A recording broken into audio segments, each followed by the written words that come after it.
the creativity was just pouring out of me. So these 6 songs that are on L plates aren't the only 6 songs that I had written during that period. But they're a good there's overall probably about representation. 20 songs, Yeah. you know, but these ones are the complete ones. So when you say complete, they're the ones you've actually finished recording in whole, and Yep. so they weren't picked for any other reason aside from the fact they were finished. They're finished. Oh, yeah, yeah. they're done. I didn't want to work on these songs. I didn't want to polish them Well, you up. couldn't really now. Like if you went back and worked on them now, you'd be losing the essence of what you're actually trying to achieve here. Yeah, well, that's right. Yeah, which is, you know, teaching everyone who's starting out to learn this that it's okay to make mistakes and jot it down and capture it. Yeah. You know, we'll show everyone your mistakes. Put a mistake in there and see if someone picks it. Now we're getting the technicalities of it. So moving on to the next song of the album, it's actually your first cover that you recorded, and it's by a band called Krispy, who we all know is Maynard James Keenan. Yep. Band that's very close to you personally, one of your favourite bands. Yes. Look, love Maynard and Karina Round. Karina Round, she's been in Pussifer, you know, from day dot, and around the 2011, 2012, I was listening to Pussifer, and when Susie came on board, that was it. Me and Susie were Pussifer. Yeah, you know? right. I was so stoked. And you've done this song like accurate to the original. I've done it as accurate as I possibly can. Yeah. So the instruments that they actually use in this song weren't available to me, so I had to improvise on instruments. But the tempo, you know, all the guitaring and the keyboard parts, and when the drums come in and stuff like that, it's all as accurate as I could do it at that point in time. Yeah. I'm pretty happy with it, and. Well, I don't particularly like Pussifer Crucify Me Now, but it was quite a good song to listen to. Yeah, and there's a film clip. There is a film clip, which we're going to include with My first this. ever film clip, yeah. A couple of GoPros and a couple of masks, and boom, there's a film clip. So we'll concentrate on actually you recording that song though, because like I said, this is your first cover that you've done. Did you find it easier programming the instruments and recording someone else's music as opposed to your own? Yeah, it was pretty easy because I had their track as a guide track. Yeah. And I go, right, this is the intro and this is what happens. You know, let's just make sure that happens. Right, now this is the verse.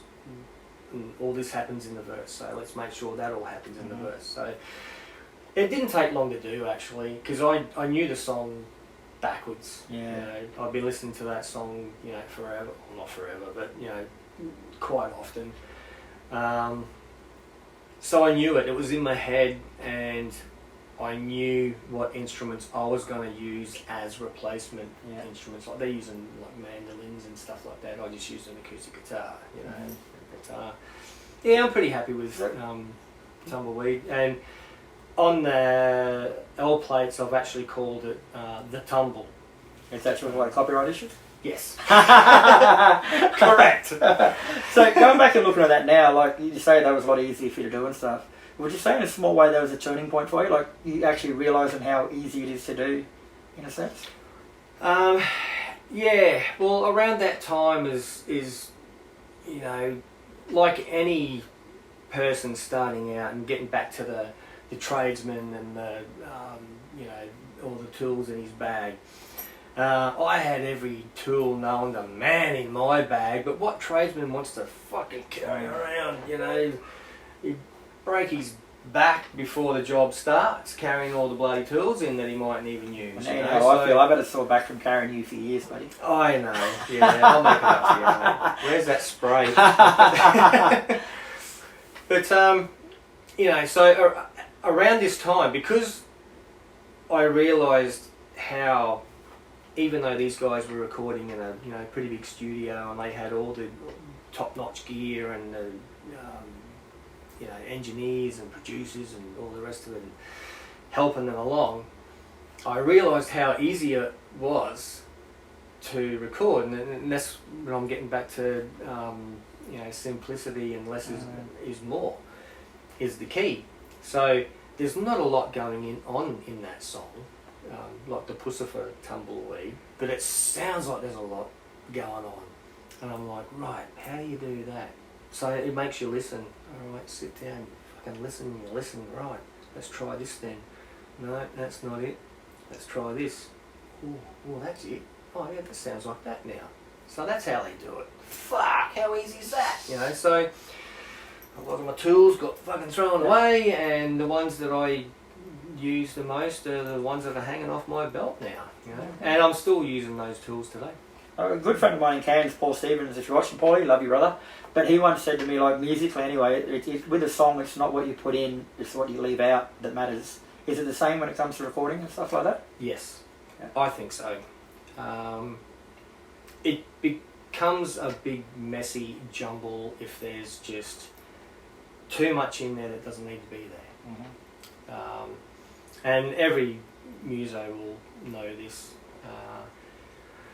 You know, rather than doing one big chicka-chow, a lot of guitarists want to go chicka-da da da da da da da. And like, they're basically showing off, isn't it? Just let it fucking let it them sting, know, let it breathe, you know. So yeah, and then because I'm learning how to play guitar and listening to how drums progress and fills and changes and stuff like that, I actually learnt very quickly that rather than just go dun, dun, dun, just less is more. Less is way more. So moving on to the next song, it's my personal favourite on the LP called Your Name. It's a lot funkier and a lot more upbeat than the rest of them. Was that a phase you were going through at the time, or was that an experiment? No, that was just by chance. Okay. I mean, I had no idea that I had this in me, to tell you the truth. This funky, fucking song. It all started with... I was actually shutting the computer down for the night. It was about 3 in the morning and I'd finished doing what I was doing. And I picked up the guitar, and as I was putting it away, I just had a bit of a strum, and it just went and I'm like, fuck, that's a good riff. So when you're drunk, everything sounds fucking good, right? Yeah. So started up the computer again and fucking got the riff down, and then I had this drum beat in my head, and I knew what the drum beat was because I've been using this program for a long time. So then I put the drums to it, and then as I'm putting the drums to it, I'm going, fuck, I've got a bass line for that. So I picked up the bass, put the bass down, and boom, the song was written as it is in literally fucking 10 minutes. Oh, right. Yeah, it just came so quick. And does that happen often? No. Well, no? Or like even now to this day, does that happen often? It does on the odd occasion. There's been times where I've woken up with a riff in my head, and I'm like, oh fuck, got to get that down. Where's the guitar? So I'll get my phone out and just dictaphone it. But I mean, it doesn't happen very often with me that these songs come out, but they do happen over the years. I've probably had maybe 3 or 4 songs that have just happened like that, Yeah. And I was going through some stuff just the other night actually, and when I was up on camp, we had this music room, and at this point in time I was jamming with this guy called Paz. He's a drummer. How we met was I was walking past the music room and he was practicing Parabola, Tool. And I'm walking past and I'm going, I know those fucking drums. So he had headphones on playing the song, and then... But he had no idea you were there. He had no idea, yeah. But this music room was just a donga type thing, heaps of windows, so everything just boomed and echoed, and when you walk past you can hear everything that's going on. But I could hear Parabola, and I'm like, fuck, this guy's a fucking good drummer. So I've gone in, and he'd still at this point in time had no idea that I was in there. Had his headphones on, fucking eyes shut, sweat pissing off him, just fucking drumming away. And the song finished, and he's opened his eyes, and I was just going, hey, good shit, man, fucking Parabola, that's not an easy song to play. And he's like, how did you know that was Parabola? I said, I like Tool, and it's a very distinct fucking drum, So we got talking, got jamming. So we were jamming, and then must have been about a month later, this guy walks past. He's come in, and he's like, oh, that's pretty good stuff, because we were doing, Tool-y, heavy type shit. And he's like, oh, do you mind if I jam with you guys? No, not at all. We've booked a room for Thursday night again, going down 6:30. So he comes down with his guitar. I had this Yeti blue microphone, a USB microphone, right, and my computer, and plugged it in, had Reaper going, recorded everything. We wrote a 6-minute epic fucking Tool song that night. Wow. 3 guys, boom, got together for the first time, wrote a song, and it's a very good, lots of 7-8 fucking time changes and signatures, and so it does happen. It does, things just come out, and then there's times where you're sitting there going, oh, I'm going to get in the studio tonight and write a song, and then sit there twiddling your fucking thumbs, and nothing happens, But this is just like my opinion, but that song to me is the first real song, like the real complete sounding song on the whole LP. So would you say at that stage you're getting better at the whole writing and creating and recording process? Yes, absolutely. As I said before, I was feeling comfortable with my vocals. I was writing songs that my vocals would complement. Okay. I wasn't stretching my vocals like in the previous songs, and I'm singing out of key and all the rest of it, and it's only because I shouldn't be singing or trying to sing those high notes and stuff, So all very comfy. I found my niche, and not just because that's a funky song, like that's the only funky song I've ever written, but everything just seemed to fall into place. You can hear the guitar work, you can hear me playing that guitar confidently and with conviction. There's no hesitations or anything. Like everything I fucking did, it was there, 100%. And same with the vocal. The vocal was just so easy to do. I think I'd done it in a couple of takes. It was just, it was almost like I've been singing it for fucking 10 years. Right. It was just so comfy. Yeah. You raised a good point there. Like, how much of a role does confidence play in all of this? Oh, look.